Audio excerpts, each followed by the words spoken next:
Salut les passionnés d'histoire et de mystère. Aujourd'hui, on sort des sentiers battus.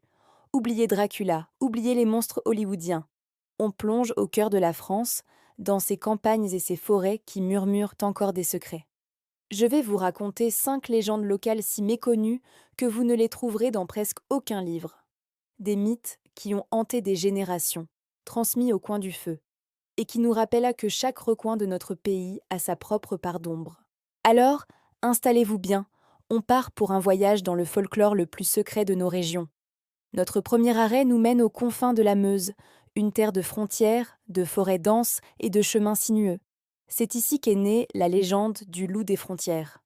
Ce n'est pas un loup-garou comme les autres. Son histoire est intimement liée à celle des contrebandiers qui, pendant des siècles, ont sillonné ces bois pour passer des marchandises d'un pays à l'autre. On raconte qu'un pacte ancien fut scellé entre ces hommes de l'ombre et une entité de la forêt. En échange d'un passage sûr, ils devaient lui offrir une part de leur gain et, parfois, bien plus. Mais un jour, un groupe de contrebandiers, cupides, décida de rompre le pacte. La punition fut terrible. La créature les maudit, les condamnant à se transformer, les nuits sans lune, en bêtes féroces, mi-homme, mi-loup. Contrairement au loup-garou classique, le loup des frontières ne tue pas par pure sauvagerie. Il est le gardien des chemins oubliés.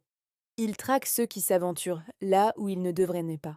Ceux qui, comme ses ancêtres, sont guidés par la malhonnêteté. Sa particularité? On dit qu'il conserve une part de son intelligence humaine. Il ne se contente pas de chasser. Il tend des pièges, imite des voix pour attirer ses proies, et ses yeux jaunes brillants d'une lueur malicieuse et non purement bestiale. La légende servait d'avertissement. Ne vous écartez pas du droit chemin, car dans les bois de la Meuse, la forêt a une mémoire et sa justice est implacable. Quittons maintenant les sentiers des contrebandiers pour nous enfoncer dans le cœur mystique des Ardennes. Imaginez une forêt profonde, une clairière isolée où trône un immense rocher couvert de mousse. Rien d'extraordinaire, me direz-vous.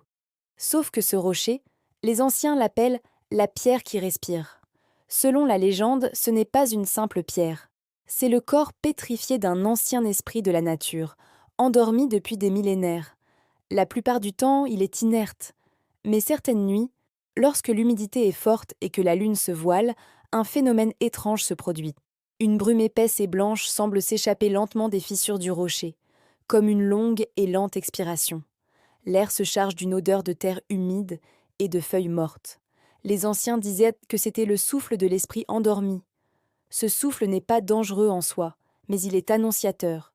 S'il est froid et léger, la saison sera bonne et les récoltes abondantes.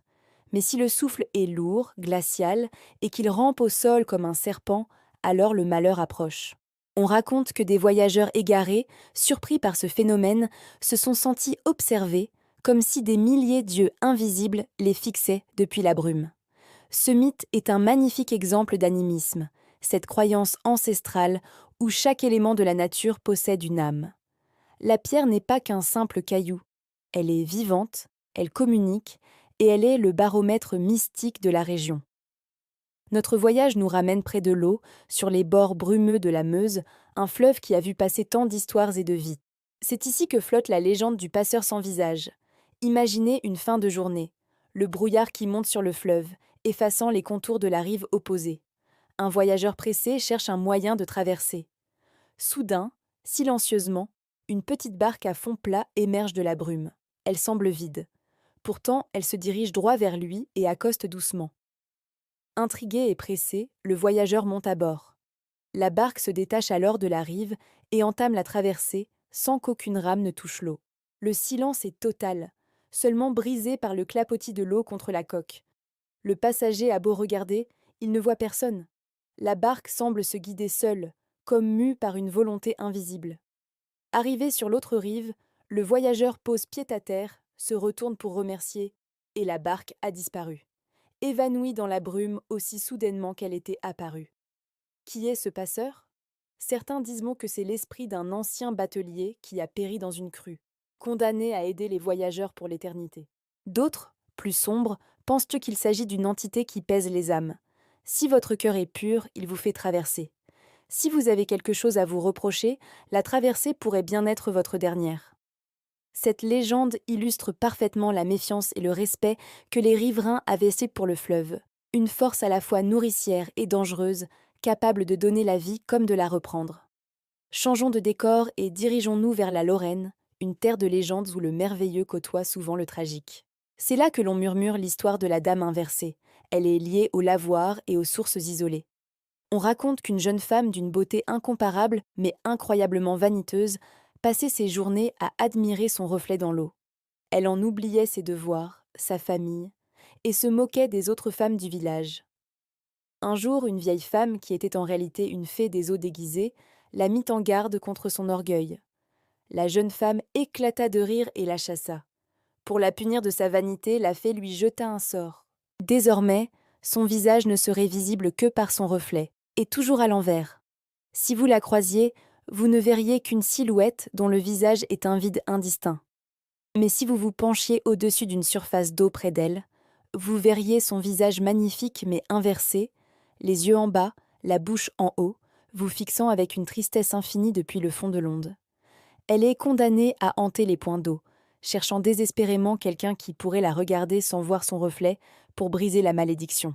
Cette légende est une fable morale classique sur les dangers de la vanité, mais avec une touche visuelle particulièrement troublante et poétique, typique du folklore lorrain. Pour notre dernière histoire, nous retournons dans l'épaisseur des bois, là où la civilisation s'efface. Au cœur d'une forêt dont le nom a été oublié, se dresse une sculpture étrange, le cheval creux. Il s'agit d'une statue de cheval grandeur nature, taillée dans un bois ancien, mais son corps est évidé, creux. Personne ne sait qui l'a sculptée, ni pourquoi elle a été abandonnée là. Pendant des décennies, ce n'était qu'une curiosité locale, mais peu à peu, la statue a commencé à attirer une autre sorte d'attention. Des rumeurs ont commencé à circuler. On parlait de rassemblements nocturnes, de gens qui se retrouvaient autour du cheval lors des nuits de pleine lune. La légende dit que la statue est devenue un réceptacle, un objet de rituel. On raconte que les participants déposent des offrandes à l'intérieur du cheval creux, des fleurs, des fruits, mais aussi des objets plus personnels, des mèches de cheveux, des lettres contenant des vœux ou des malédictions. Selon le folklore, à minuit, l'esprit de la forêt s'incarne dans la statue. Il consomme les offrandes et exauce les souhaits, ou déchaîne les malédictions déposées en son sein. Le lendemain, le cheval est vide, prêt pour le prochain rituel. La statue n'est plus une simple œuvre d'art, mais un autel païen, un lien direct avec les forces primaires de la nature. C'est une légende fascinante car elle nous montre comment un objet anodin peut être réapproprié par le folklore et devenir le centre d'un culte secret. Un mythe en pleine création. Et voilà, notre voyage à travers la France secrète est terminé.